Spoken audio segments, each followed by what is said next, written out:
Ma'am सुरू झालते संपले मॅम सुरू झालते. मॅम घटक चाचणीचे पेपर संपले. आता जी वार्षिक एक्झाम आहे ना ती थोड्या दिवसांनी आहे. मॅम तुम्ही कसे आहात? मी छान आहे. मॅम तुमचा क्लास खूप दिवसापासून झाला क्लास. मी गेल्या आठवड्यामध्ये अवेलेबल होते ना, त्याच्यामुळे जरा जास्त टाइम वाढला असा. Yes ma'am. Ma'am attendance link पाठवा. हा पूजा मॅम पाठवतील बेटा अटेंडन्स लिंक. चला आता ना आपला तो धडा कंप्लीट करूया आज. ठीक आहे? Yes ma'am. Yes ma'am. शाळेमध्ये झालाय तो शिकवून धडा? नाही मॅम, आणखी नाही झाला. बरं ठीक आहे. झाला मॅम. अच्छा, तर ज्यांचा धडा आहे ना शाळेमधला धडा शिकून, मग मी मधून मधून काही क्वेश्चन्स विचारेल, तुम्ही मग त्यांची उत्तरं द्या. ठीक आहे? जेवढं तरी हरकत नाही. Okay ma'am.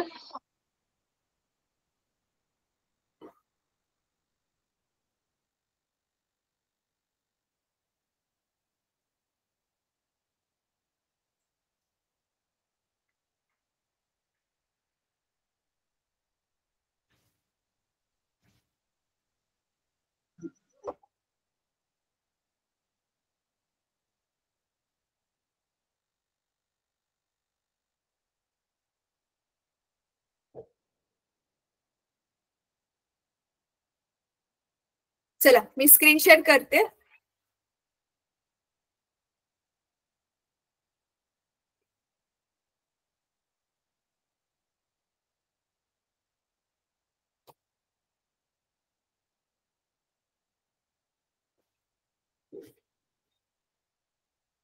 हा अभिषेक बेटा बोल.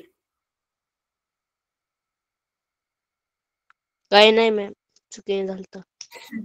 तू हात वर केलेलास, मला वाटलं तुला काहीतरी बोलायचंय.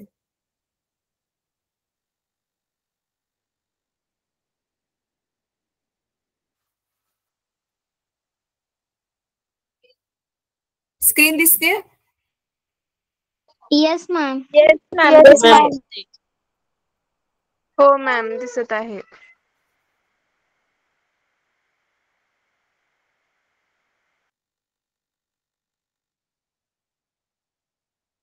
मला वाटतं आपले इथपर्यंत झालेलं. Yes ma'am. झालेलं मॅम. हे पण अच्छा, याच्यामध्ये दुर्बिणीचे अरे म्हणजे आपला ना बऱ्यापैकी धडा झालाय. पण थांबा, तुम्हाला ना मी एक व्हिडिओ दाखवते.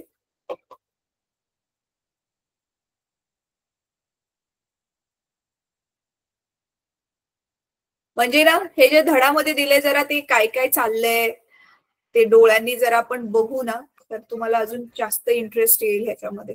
एक मिनिट. Yes ma'am. तुमचा सगळ्यांचा अभ्यास कसा चाललाय? तुम्ही मुलांनो, मी ना तुम्हाला आज ना क्लास झाल्यावरती ना हा धडा संपू द्या, थोडस ना तुम्हाला वेळापत्रक कसं बनवायचं ते शिकवते. म्हणजे तुम्हाला 10वीला पण ते आता 10वीत जाल ना तुम्ही, कामामध्ये येईल. Okay ma'am. मॅम आम्ही स्वतः वेळापत्रक मी तर तयार केला होता, पण ते म्हणजे हेच होत नाही. मॅम हो असं होतं, आपण नुसतं बनवतो फॉलोच नाही करत. मी पण खूप वेळेस म्हणून ना आपण ना असंच वाला टाइम टेबल बनवणार आहोत जे आपल्याला फॉलो करता येईल. ओके मॅम, चालेल, तुम्ही सांगा.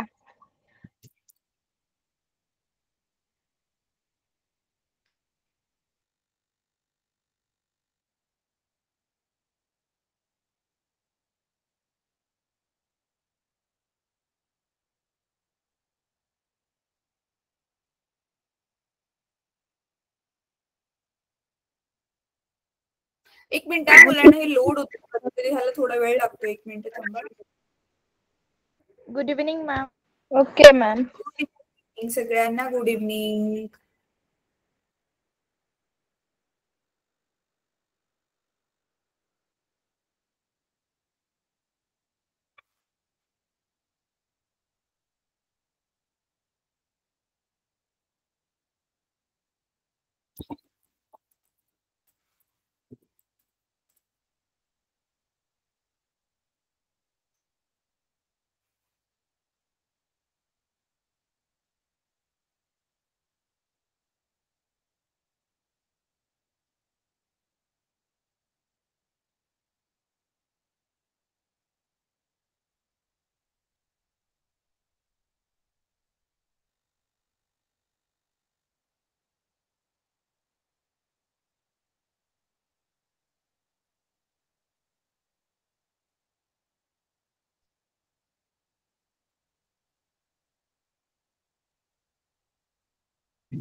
Hey player 1, do you think you're ready for this?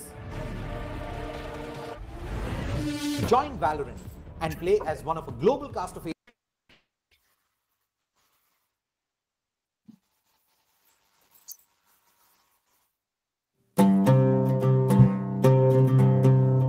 Chapter का नाम है ऑब्जर्विंग स्पेस टेलीस्कोप। इस वीडियो में हम जानेंगे कि टेलीस्कोप क्या होता है और उसके टाइप्स कौन से होते हैं। टेलीस्कोप के बारे में बताऊं उससे पहले मैं ये बता देता हूं कि इसका इन्वेंशन कैसे हुआ। बहुत पहले क्या होता था कि जो इंसान है वो बहुत क्यूरियस होता था स्टार्स को लेकर, स्काई को लेकर, स्पेस को लेकर। तो वो बार बार सोचता रहता था कि स्टार्स पर क्या होगा, मून पर क्या होगा, प्लैनेट्स पर क्या होगा। तब उसके पास जो साधन था वो उसकी आंखें ही थी। वह अपनी आंखों के द्वारा ही पूरे अंतरिक्ष को देखता था।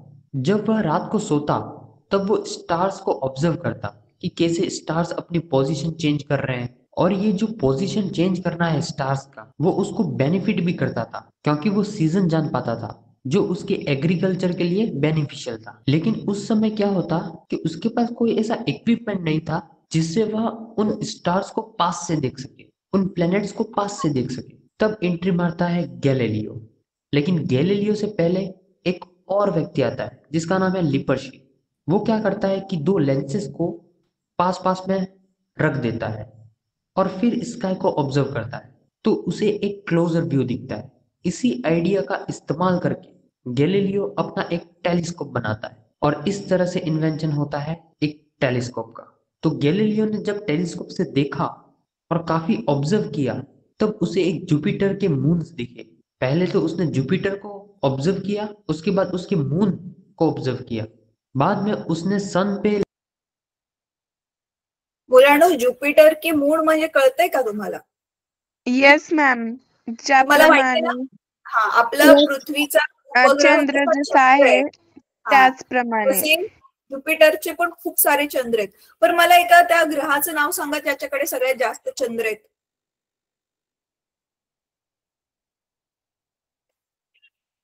विसरलात?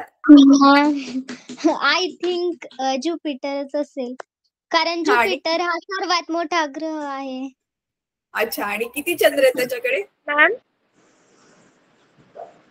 मॅम सगळ्यांकडे एकच चंद्र असेल ना, कारण आपल्या ह्याच्यामध्ये फक्त एकच चंद्र आहे. नाही, असं मॅम अजिबात नाही. 95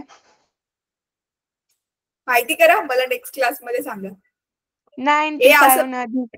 अरे ऐका मुलांनो, मॅम प्रत्येक ग्रहाची स्पेशालिटी काय काय आहे आपण लास्ट क्लास मध्ये डिस्कस केलेलं ना. कोणाकडे किती चंद्र आहेत, कुठला ग्रह आपल्याला बिना टेलिस्कोपच्या आकाशामध्ये दिसतो, आता पण दिसतोय, तो असा कुठला ग्रह आहे जो आपल्याला आता सुद्धा दिसतोय आकाशामध्ये. मॅम आपण हे डिस्कस केलेलं होतं, तुम्ही होमवर्क म्हणून सांगितलं होतं आम्हाला प्रश्नाचं उत्तर शनी हुडकून आण. ह्या ग्रहाला सगळ्यात जास्त चंद्र आहेत.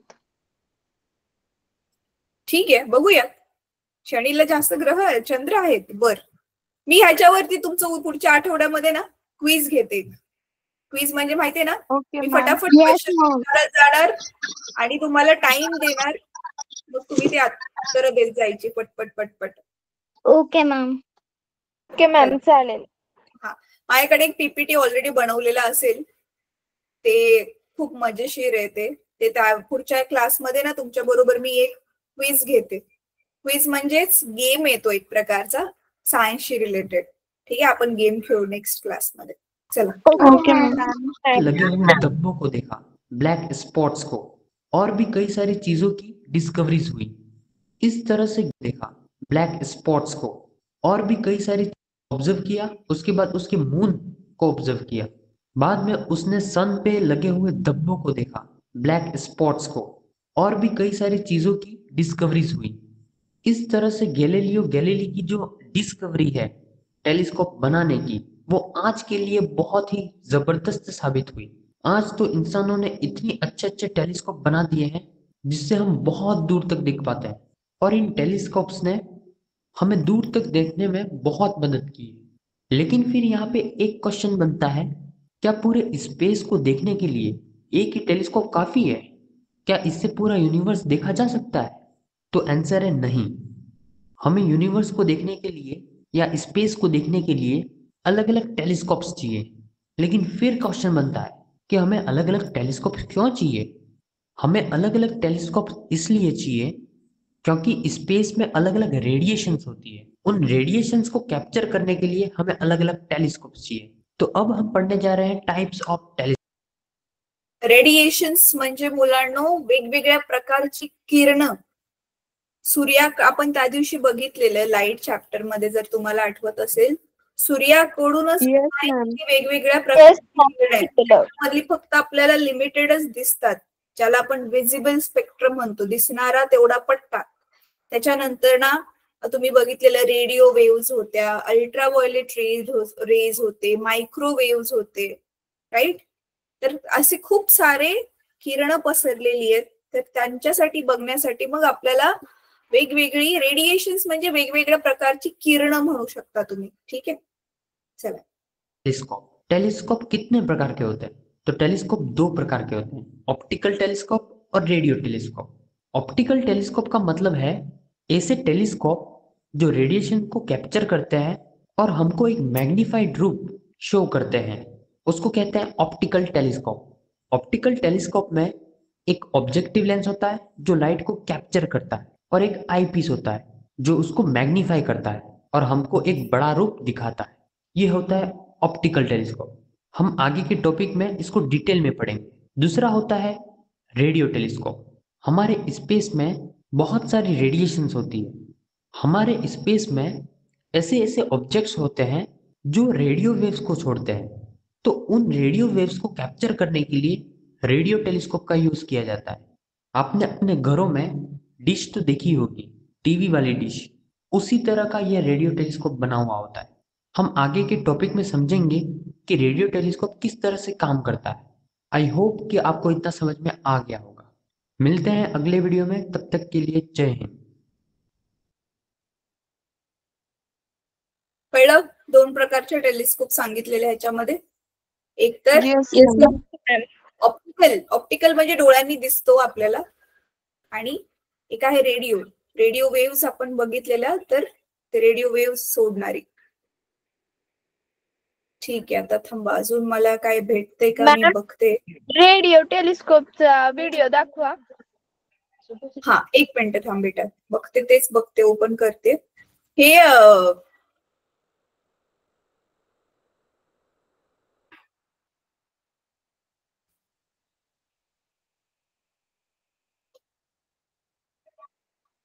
काय म्हणणार होते मी.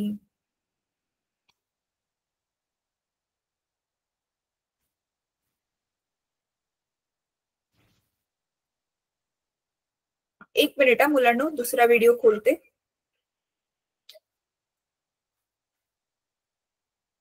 मी तो आपण ना स्पेक्ट्रम वाला जो होता,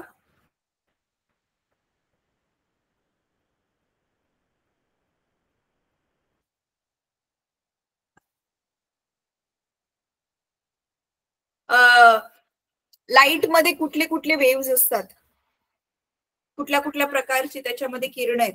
radio waves, microwaves, visible spectrum, ultraviolet rays, infrared rays. तो वाला व्हिडिओचा लिंक मला वाटते तुमच्या ग्रुपमध्ये टाकलेला होता. बघितला सगळ्यांनी तो व्हिडिओ परत?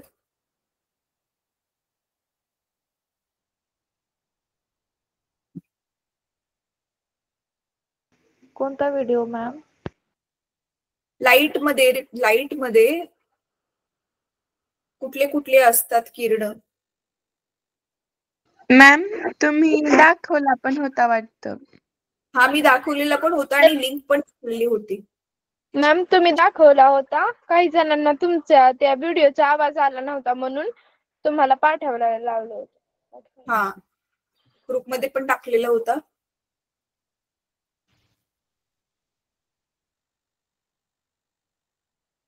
एक मिनिट थांबा रे, मला हिंदी मधला व्हिडिओ ह्याच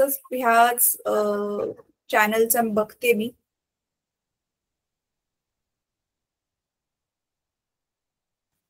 हा, चला आपण ना आपला साधा सूक्ष्मदर्शक, आता हे टेलिस्कोप ज्याने बनतेय त्यानेच आपलं हे बनतो ना, सूक्ष्मदर्शक बनतो.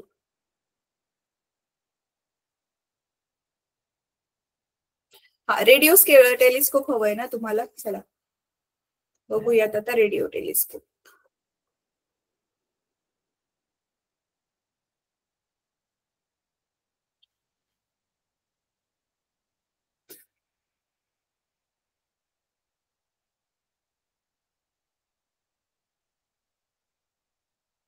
अगर आपने वो वीडियो नहीं देखा तो आई बटन पे क्लिक करके वो वीडियो देख सकते हैं या फिर पूरी प्लेलिस्ट देख सकते हैं।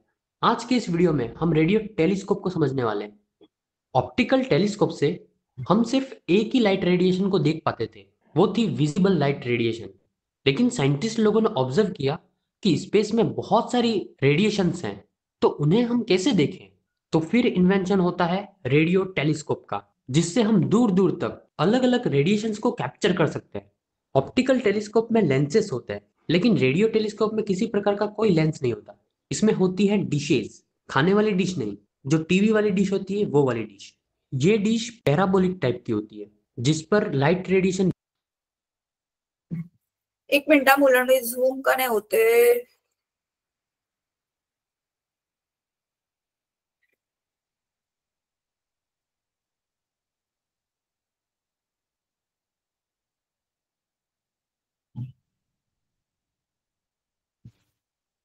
ठीक आहे, नो चला. प्रॉब्लेम, आम्ही झूम करून पाहतो. Yes ma'am. ठीक आहे, थांब झालं. चला बघा आता गिरती आगे है। घेते. पिछले वीडियो में हमने ऑप्टिकल टेलीस्कोप को देखा था। अगर आपने वो वीडियो नहीं देखा तो आई बटन पे क्लिक करके वो वीडियो देख सकते हैं या फिर पूरी प्लेलिस्ट देख सकते हैं। आज के इस वीडियो में हम रेडियो टेलीस्कोप को समझने वाले हैं। ऑप्टिकल टेलीस्कोप से हम सिर्फ एक ही लाइट रेडिएशन को देख पाते थे, वो थी विजिबल लाइट रेडिएशन। लेकिन साइंटिस्ट लोगों ने ऑब्जर्व किया कि स्पेस में बहुत सारी रेडिएशंस हैं, तो उन्हें हम कैसे देखें? तो फिर इन्वेंशन होता है रेडियो टेलीस्कोप का, जिससे हम दूर दूर तक अलग अलग रेडिएशंस को कैप्चर कर सकते हैं। ऑप्टिकल टेलीस्कोप में लेंसेस होते हैं, लेकिन रेडियो टेलीस्कोप में किसी प्रकार का कोई लेंस नहीं होता। इसमें होती है डिशेस, खाने वाली डिश नहीं। लेन्स म्हणजे भिंग, माहितीये ना मुलांना? Yes ma'am. Yes ma'am. Yes ma'am. भिंग असतात ऑप्टिकल टेलिस्कोप मध्ये. त्याच्यामध्ये काही नसतं, काच वगैरे नसते याच्यात. जो टीवी वाली डिश होती है वो वाली डिश। ये डिश पैराबोलिक टाइप की होती है, जिस पर लाइट रेडिएशन गिरती है और वो लाइट रेडिएशन कॉन्वर्ज हो जाती है किसी एक पॉइंट पर, और वहां पर रख दिया जाता है एक रिसीवर जो उन सिग्नल्स को रिसीव कर लेता है, और ये रिसीवर सिग्नल्स को भेज देता है एम्पलीफायर तक।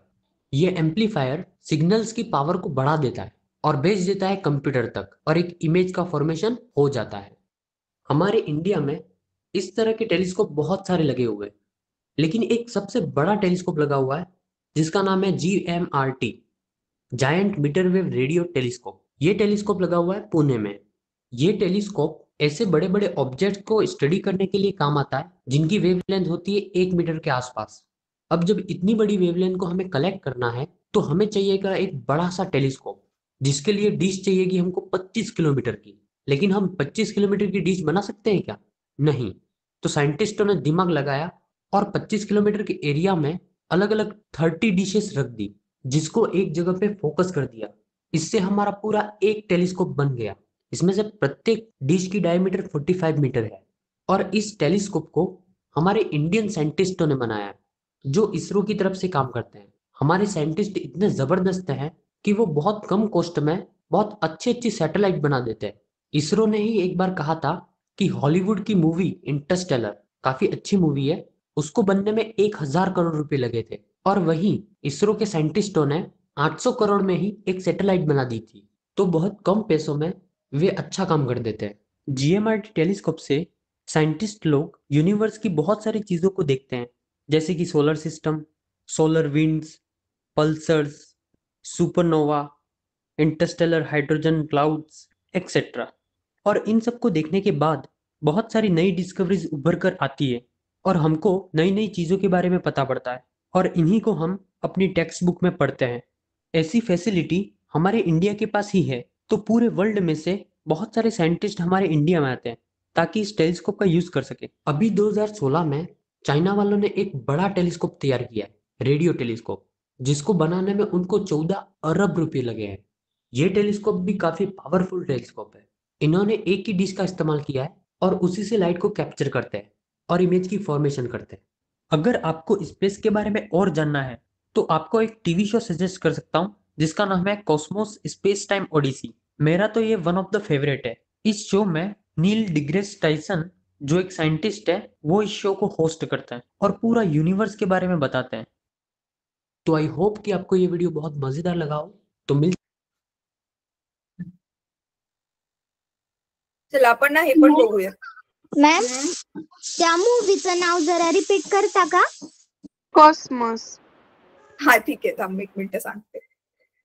येस मॅम, आम्ही पाहतो.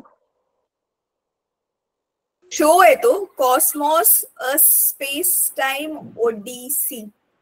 एक मिनिट थांबा, मी परत शेअर करते, तुम्ही हवं तर स्क्रीनशॉट घ्या. कशावर येतोय हा काय माहिती नाही, मग पण घेतला. कदाचित युट्यूब वर भेटेल. येस, युट्यूब वर भेटतो. मॅम आय थिंक तुम्ही सांगितलं होतं काय की एकदा 12th फेल मूवी बघा म्हणून तुम्ही सांगितलं होतं ना मॅम? नाही, दीपिका मॅमने सांगितलं होतं. दीपिका मॅमने सांगितलं. घेतला.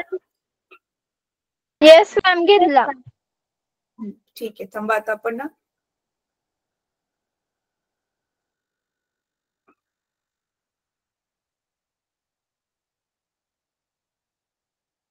ऑप्टिकल हे पण बघून घेऊयात. Optical telescope.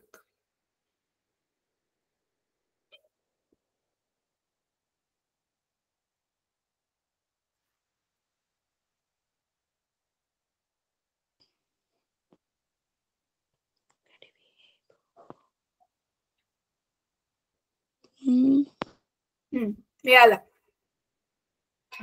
शेअर करते आता.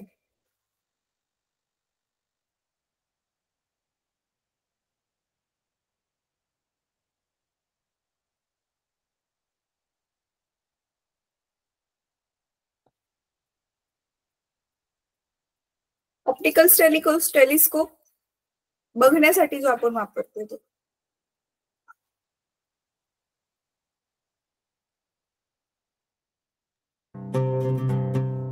फर्स्ट वीडियो में हमने जाना कि टेलीस्कोप दो प्रकार के होते हैं। पहला है ऑप्टिकल टेलीस्कोप और दूसरा रेडियो टेलीस्कोप। आज हम ऑप्टिकल टेलीस्कोप को डिटेल में पढ़ेंगे। ऑप्टिकल टेलीस्कोप वो टेलीस्कोप है जो एक साथ बहुत सारी लाइट को कैप्चर करता है और हमको एक मैग्नीफाइड रूप दिखाता है। इस टेलीस्कोप में 2 या 2 से ज़्यादा लेंस हो सकते हैं। इसमें जो बड़ा वाला लेंस होता है उसको बोलते हैं ऑब्जेक्टिव लेंस, और जो छोटा वाला लेंस होता है उसको बोलते हैं आई पीस। बड़ा वाला लेंस मोठं भिंग आहे त्याला ऑब्जेक्टिव्ह लेन्स बोलतात आणि छोटं भिंग जे आहे त्याला काय म्हणतो आपण आयपीस. आयपीस. लाइट मॅम को त्याला कलेक्ट करने का काम करता है। भिंग म्हणतात. काय म्हणतात? मराठीतून मोठ्या भिंगाला पदार्थिक भिंग आणि छोट्या भिंगाला नेत्रिका म्हणतात. हाँ बरोबर. और जो छोटा वाला लेंस होता है वो उस ऑब्जेक्ट की इमेज को बड़ा कर देता है। ऑप्टिकल टेलीस्कोप दो प्रकार के होते हैं, एक होता है रिफ्रैक्टिंग टेलीस्कोप और दूसरा होता है रिफ्लेक्टिंग टेलीस्कोप। तो पहले हम समझते हैं रिफ्रैक्टिंग टेलीस्कोप को।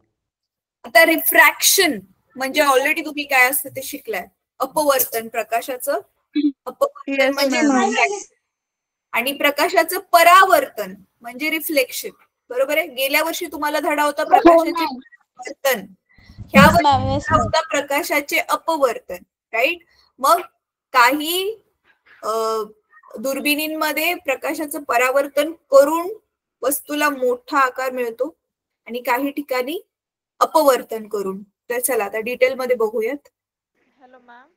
जैसा कि नाम से ही पता पड़ हा रहा है, बेटा, रिफ्रैक्टिंग। कोण बोलवते मला?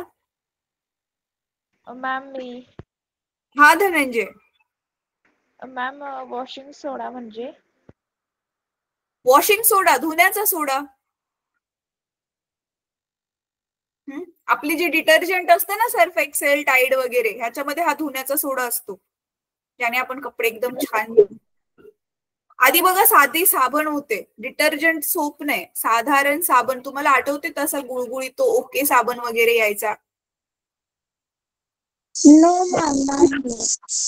एक ना असा पिवळा पिवळा साबण यायचा, असा चिकट चिकट असायचा, त्याचं नाव ओके म्हणून होतं. तर ते प्रॉपर साबण असतात ज्याच्यामध्ये काही प्रकारचे तेल वगैरे टाकून तो साबण बनवला जातो.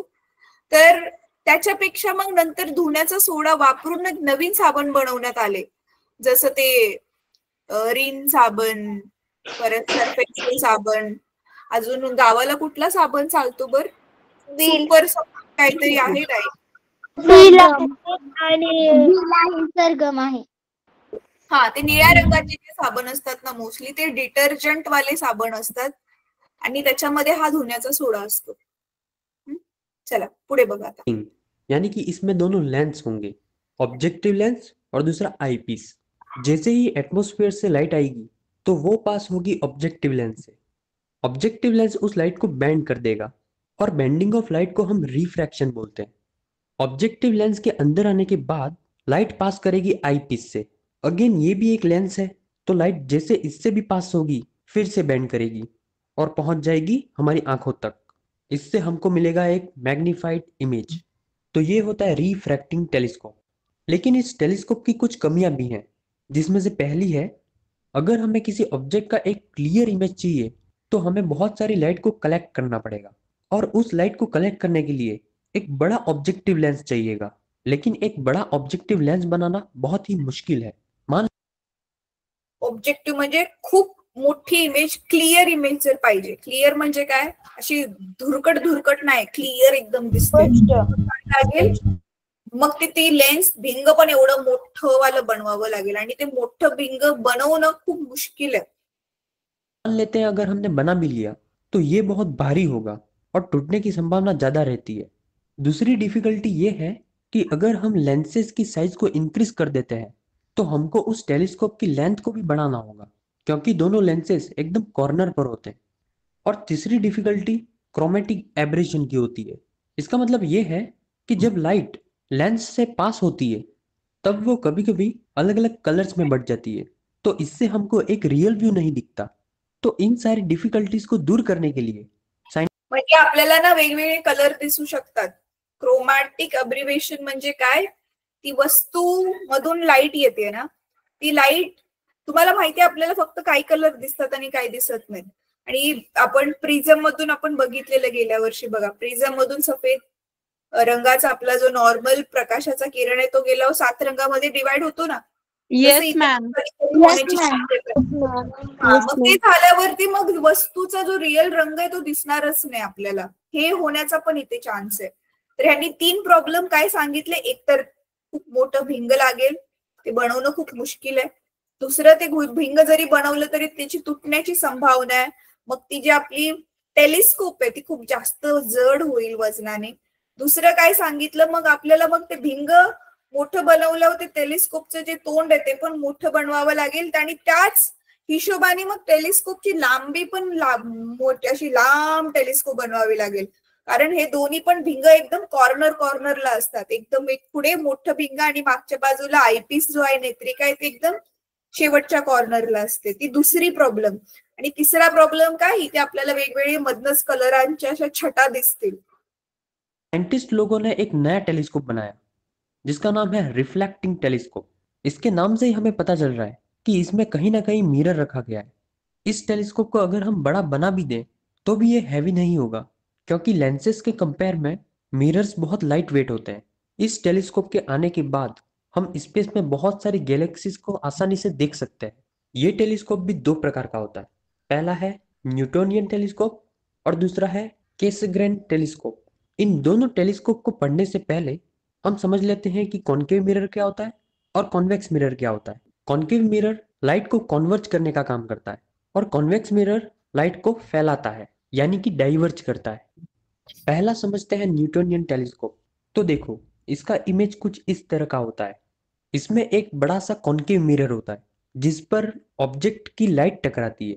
कॉनकेव मिरर लाइट को कॉन्वर्ज करने का काम करता है, यानी कि एक जगह पे फोकस करता है। ये मिरर लाइट को भेज देता है प्लेन मिरर के पास फोकस होने से पहले, और ये छोटा सा प्लेन मिरर उस लाइट को भेज देता है आई पीस के पास, जिससे हमें ऑब्जेक्ट की इमेज साफ साफ दिखाई देती है।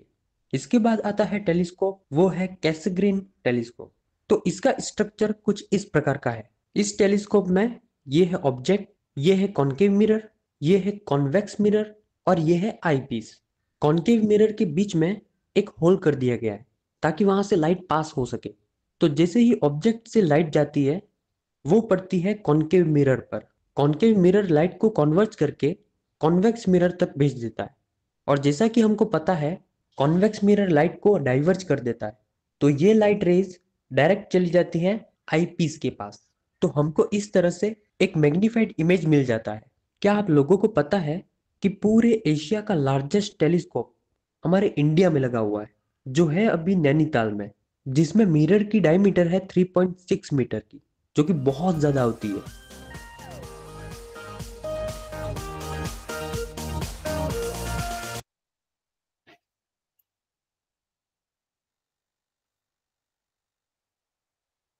ठीक आहे. सो तुम्ही बघितलं, चांगले होते व्हिडिओज है ना, आणि येस मॅम. माहिती पण दिलेली की आपण काय काय करतोय, आपल्याकडे कुठल्या कुठल्या गोष्टी आहेत ज्या कोणाकडे नाहीयेत अजून. तर ना मुलांना तुम्हाला ज्यावेळी वेळ मिळत असेल, काहीतरी इंटरेस्टिंग बघावंसं वाटत असेल, त्यावेळी अशा व्हिडिओज बघायच्या. तुमचं एंटरटेनमेंट पण होतं आणि नवीन नवीन गोष्टी पण समजतात, आणि मग एक असं हुरूप पण येतो की आपल्याला पण काहीतरी करायला पाहिजे म्हणून, है ना. चला, Yes, तर ma'am. आता आपण ना मग आता ह्या धड्याचं जे स्वाध्याय आहे तो बघूयात. एक मिनिट, मी ओपन करते हा चॅप्टर. मी स्वाध्याय सोडवलाय आणि सगळ्या विद्यार्थ्यांनी पण सोडवला असेल. तुम्ही टाइम टेबल बद्दल सांगा. बरं, ठीक आहे. मग स्वाध्याय तुम्ही स्वतः करा हा. जर काही डाऊट असेल तर मग मला विचारा. Yes ma'am. हो. ठीक आहे, चला मग मी टाइम टेबल बद्दल सांगते. ओके मॅम, सांगा. समजा काही मुलं, तुमच्या खूप जणांची परीक्षा आता फायनल एक्झाम मार्च मध्येच असेल, बरोबर आहे. म्हणजे मार्च मध्ये फेब्रुवारीच्या एंडिंगला आहे. बरं, ठीक आहे. आणि मग 10वी कधी चालू होईल? 3 मार्च पासून वेकेशन स्टार्ट होणार आहे मॅम. 1 मार्च पासून सुरू होणार आहे परीक्षा, म्हणजे एक्झाम. नाही, परीक्षा नाही, किती? 10वी ना 1 एप्रिल पासून. आमचे 1 मार्च पासून सुरू होणार आहे 10वी. अरे वेकेशन नाहीये, मार्च मध्ये कशी चालू होईल परीक्षा? मार्च मध्ये वेकेशन 20 फेब्रुवारीला होणार आहे. गणित विषय आहे ना आतापासूनच सुरू झालाय 10वीचा. 10वीचं गणित आतापासून शिकवायलेत मॅम आम्हाला. Yes ma'am. सुरुवात पण केली? येस मॅम, त्या मॅम खूप फास्ट घेतात आम्हाला. हे जरा जास्तच लवकर झालं. बरं, ठीक आहे, असू दे, आता त्यांची मर्जी. चला, तर मी आता तुम्हाला टाइम टेबल बनवायला शिकवते. उदाहरण घेते एक. समजा आज 11 तारीख आहे आणि समजा 20 तारखेपासून तुमचे पेपर सुरू होणार आहेत. ठीक आहे, कोणाचं टाइम टेबल आहे का? कोणी मला पटकन टाइम टेबलचा फोटो जर व्हॉट्सअपवर पाठवला तर मी त्याच टाइम टेबलच्या हिशोबाने टाइम टेबल बनवून दाखवेल. अजून मिळलेले नाही मॅम. तुम्ही 2 टाइम टेबल बनवून द्या. एक तर फर्स्ट वाला आमच्या एक्झाम साठी, आता आमची 9th मध्ये एक्झाम येणार आहे ना त्याच्यासाठी, आणि दुसरा 10th साठी करणार. आम्ही 10वीत जाणार आहोत ना. बरं, ठीक आहे, चला बघूयात आपण आता. समजा मी एक माझ्या मनाने एक टाइम टेबल बनवते, ठीक आहे. आता कधी कधी संडेचं पण कदाचित मी लावेल डेट नुसार, पण हे जस्ट एक उदाहरणासाठी आहे, ठीक आहे. आता समजा 20 तारखेला परीक्षा सुरू होते, ठीक आहे. एक मिनिट.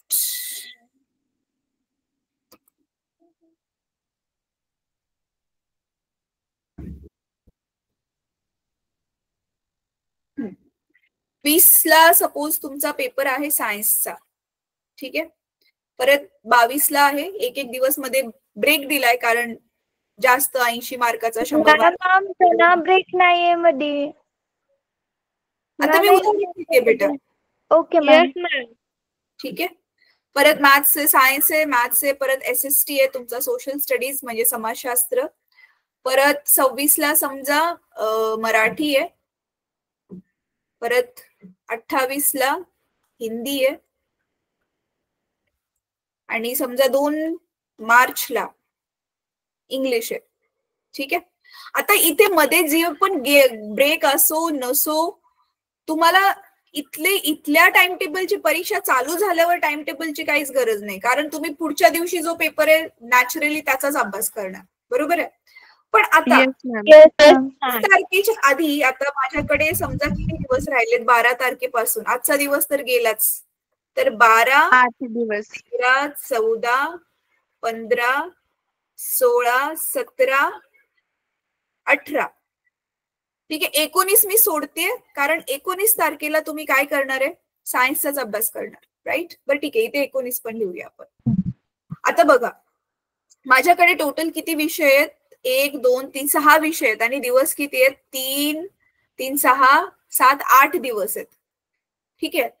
तर आता आपण काय करूयात, ह्याच्यामध्ये जे असे विषय ज्याला जास्त वेळ द्यावा लागतो, आता समजा 2च दिवस एक्स्ट्रा आहेत आपल्याकडे, तर 2 दिवसामध्ये तुमच्यावर डिपेंड आहे की तुम्हाला सायन्सला जास्त वेळ लागतो का, समाजशास्त्राला जास्त वेळ लागतो किंवा गणिताला.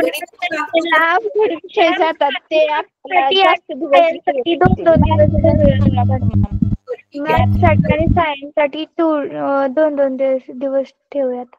बरं ठीक आहे. तर चला आता ना मुलांना उलट जायचं, सगळ्यात जो शेवटचा पेपर आहे ना तो आधी करायचा, ठीक आहे.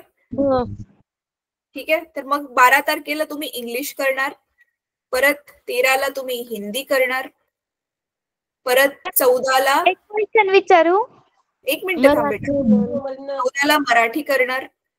परत समाजशास्त्राला काही मुलांना 2 दिवस लागतात. आता सपोज मला 2 दिवस लागतील, तर मी 15 आणि 16 दोन्ही दिवशी SST करेन, किंवा मी असं पण करू शकते की 1.5 दिवस मी काय केलं, SST केलं. SST नंतर काय आहे, मॅथ्स पण थोडस केलं इथे, ठीक आहे.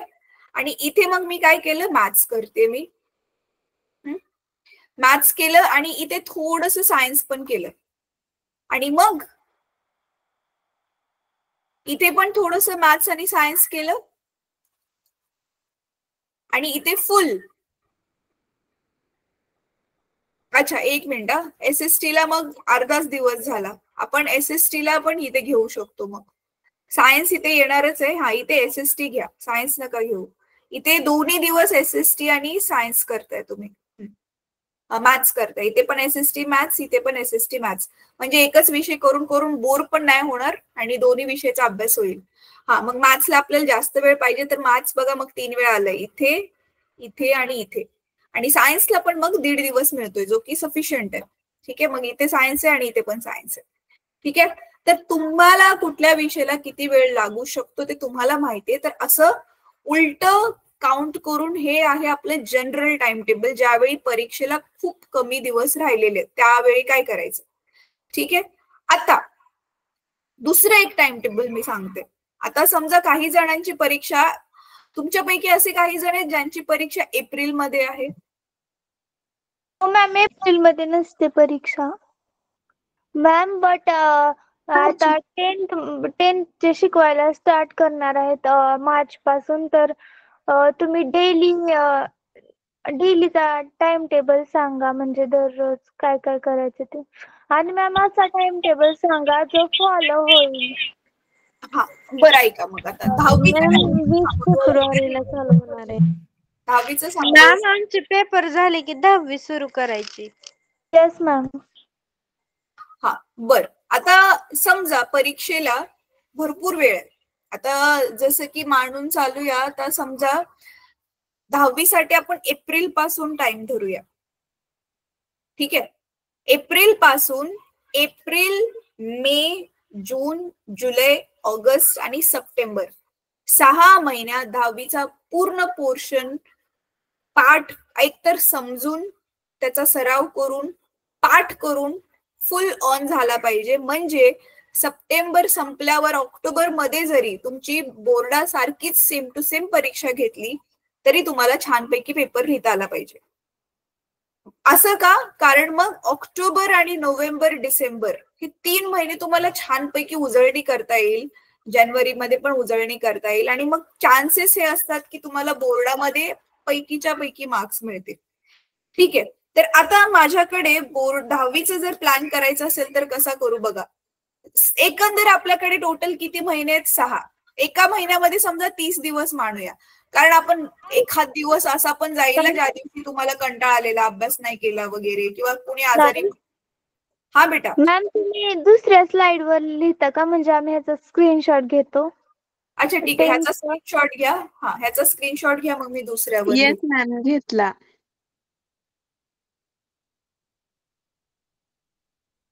मॅम घेतला. मॅम झालं. हा ठीक आहे, तर आता किती महिने आहेत आपल्याकडे?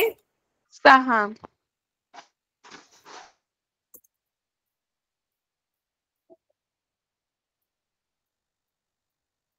6 महिने आहेत आणि समजा एका Yes, महिन्यात ma'am. 30 दिवस ठेवूया. ठीक आहे, तर आपल्याकडे टोटल किती दिवस आहेत? 180 दिवस राईट. आणि आता ना तुम्हाला काय करायचंय, हे सगळं परीक्षा झाल्यावर करायचंय पण 9वीची.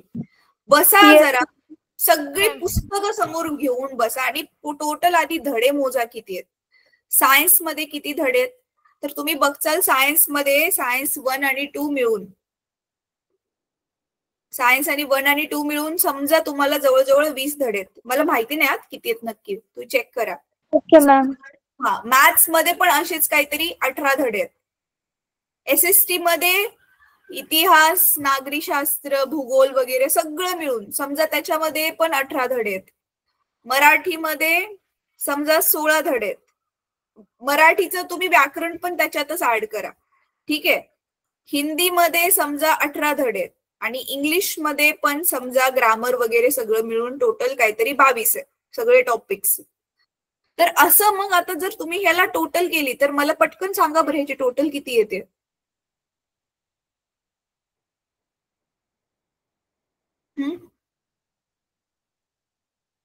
टोटल किती येते? ते 20, 40, 60, 112. सगळ्यांची टोटल 112 येते. 112. 112.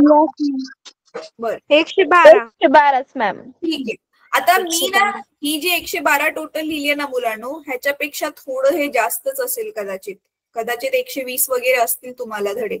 तर जर तुम्ही बघितलं तर मग 180 ला समजा 120 धडे, 180 ला 120 ने भागलं तर आपल्याला एका धड्याला किती वेळ मिळू शकतोय ते मिळेल बघा. तर हा 0 गेला. 6 दुनी 12, 6 त्रिक 18 आणि बे ने 3 ला भागल्यावरती 1.5 उत्तर येईल. म्हणजे तुम्हाला आत्तापासूनच जर तुम्ही रेग्युलर अभ्यास करायला घेतला, ते पण टेन्शन येऊ नये अशा पद्धतीने. नाहीतर काय होतं, आपण पहिले 2-3 महिने आरामात मजेत घालवतो, म्हणतो अरे अजून तर 1 वर्ष बोर्डाची एक्झामला, असं करत करत खूप सारे दिवस वाया जातात. ठीक आहे, आणि आपल्याला अशा पद्धतीने अभ्यास करायचे की आपल्याला तो जो धडा आहे तो वर्षभर लक्षात राहील. तुम्ही बघा आता एप्रिल मध्ये जो अभ्यास करताय त्याचा पेपर कदाचित मार्च मध्ये असेल पुढच्या वर्षी, म्हणजे बरोबर 1 वर्ष तुम्हाला लक्षात ठेवायचंय. राईट, मग त्याची करावी लागेल, रिव्हिजन करावी लागते. कोड सांगितलं होतं URP मध्ये कोणत्या सब्जेक्टचा किती वेळ अभ्यास करायचा, मग याचा पण टाइम मॅनेजमेंट सांगा ना. बेटा मी तेच सांगते. आता बघा, कुठल्या सब्जेक्टचा किती कसा अभ्यास करायचा. आता जसं की फॉर एक्झाम्पल एका धड्यासाठी 1.5 दिवस दाखवतोय, बरोबर आहे. तर तुमचा सायन्सचा धडा किंवा समाजशास्त्राचा, मराठीचा तो 1.5 दिवसात होऊन जाईल, पण गणिताचा धडा 1.5 दिवसात नाही होऊ शकत, बरोबर आहे. प्रॅक्टिस सेट असतात. येस. तर म्हणून मग आपण काय करू शकतो इथे, हे जे 180 दिवस आहेत, तर बाकी सगळ्या धड्यांना, सगळ्या सायन्स जे पाठांतराचे विषय जसं सायन्स आहे, SST, मराठी, हिंदी आणि इंग्लिश आहे, ह्या बाकी सगळ्यांना तुम्ही एक एक धड्याला 1 दिवस द्या. ठीक आहे, एका चॅप्टरला 1 दिवस द्या. आणि गणितासाठी तुम्ही 2 किंवा 3 दिवस द्या. एका धड्याला 2 ते 3 दिवस द्या. ठीक आहे. तर आता ही प्लॅनिंग तुमच्यावर डिपेंड आहे, पण जनरल प्लॅनिंग मी तुम्हाला ही सांगितलीये की आता बघा, कुठल्या दिवशी कुठला सब्जेक्ट करायचा ते पण तुमच्या मूडवर आहे. आता समजा तुमचं सायन्सचं लगेच पाठांतर होतंय, मूड पण चांगलं आहे, लगेच तुमचं एका दिवसात होऊन जाईल. पण ज्या दिवशी मग पाठांतर करायचा मूड नाहीये, मग त्यावेळी मग तुम्हाला काय करायचंय, चला मग गणित सोडवूया आपण, असं ते तुम्हाला ठरवायचंय. बाकी ओव्हरऑल काय प्लॅन बनवायचाय की माझ्याकडे टोटल किती दिवस आहेत आणि मला रोज किती करायचंय, 1 धडा करायचा, 2 धडा करायचा, हा प्लॅन तुम्ही स्वतः बनवायचा. आणि कुठल्या दिवशी कुठला सब्जेक्ट करायचा ह्याचा प्लॅन पण तुम्ही स्वतः बनवायचा. मॅम म्हणजे प्रत्येक सब्जेक्टला एकच टेक्निक वापरू शकत नाही ना. जसं सायन्स मध्ये पण किंवा सॉरी SST मध्ये ना आपण पाठांतर करतो, तर ते पाठांतर आपण सायन्स मध्ये नाही करू शकत, म्हणजे फिजिक्स मध्ये तर नाही करू शकत, कारण आपल्याला फिजिक्स मध्ये ते समजूनच कन्सेप्ट घ्यावे लागतील. तर अशी म्हणजे प्रत्येक चॅप्टर साठी वेगवेगळ्या आपण स्ट्रॅटेजीने अभ्यास करण्याची सोपी पद्धत सांगू तुम्हाला, जी मी तुम्हाला आधी पण सांगितली. सोपी पद्धत ही आहे. सगळ्यात आधी आता मी सांगते, ते नीट हवं तर नोट करा कुठे. तर सगळ्यात सोपी गोष्ट, तुम्ही इकडे ऑनलाईन शिकताय, शाळेत शिकताय, ट्युशन मध्ये, दुसरीकडे कुठे पण शिकताय ना, सगळ्यात आधी घरी आल्या हा नियम बनवायचा की ज्या दिवशी जे ज्ञान आपण घेतले त्याची उजळणी झालीच पाहिजे. ठीक आहे. आता समजा आज तुमचा शाळेचा 10वीचा पहिलाच दिवस होता आणि तुम्ही 3-4 विषय शिकला आणि त्या 3-4 विषय मधला एक कुठला तरी सब्जेक्ट, एक तर कुठल्या तरी धड्यामध्ये तुम्हाला खूप इंटरेस्ट आलाय, त्याचा फायदा घेऊन त्याच दिवशी तो धडा कंप्लीट करून टाकायचा. बाकी बेटा पाठ करा किंवा तुम्ही सॉल्व्ह करा, ते तुमच्यावर डिपेंड आहे. अभ्यास कुठल्या दिवशी काय प्लॅनिंग, आता जस्ट आपण प्लॅनिंग बद्दल बोलतोय, टेक्निक बद्दल नाही बोलत आहे. मध्ये आपलं हे टार्गेट असलं पाहिजे की रोज 1 धडा व्हायला पाहिजे सगळ्या सब्जेक्टचा. मॅथ्स साठी हवं तर 2-3 दिवस घ्या. मॅम सगळेजण असं म्हणत होते की सिलेबस चेंज होणार आहे, मग तो होणार आहे का? त्याची काय होणार असतं तर आतापर्यंत झाला असता बेटा. आणि सिलेबस चेंज झाला ना, एकदम पूर्णच चेंज नसतो होत, काहीच गोष्टी चेंज होतात. शाळेतल्या टीचरला विचारलं होतं तर ते म्हणाल्या की 10वीचा सिलेबस चेंज नाही होणार. हा, कारण आता ते पहिलीपासून होणार आहे. बर, ठीक आहे. चला आता ना आपण क्लास संपूया. मग स्वाध्याय तुम्ही बघा ह्या धड्याचा. 10वी तुमची चालू होऊ द्या मुलांनो. आपण प्रॉपर मग अजून एक डिटेल मधलं पण टाइम. ठीक आहे मॅम. मी आता 10th मध्ये स्टुडंट होते ना गेल्या वर्षी, आता जे आहेत ना त्यांना तुम्ही म्हणजे गाईड केलं टाइम टेबल साठी, तुम्हीच म्हटला होतात मॅम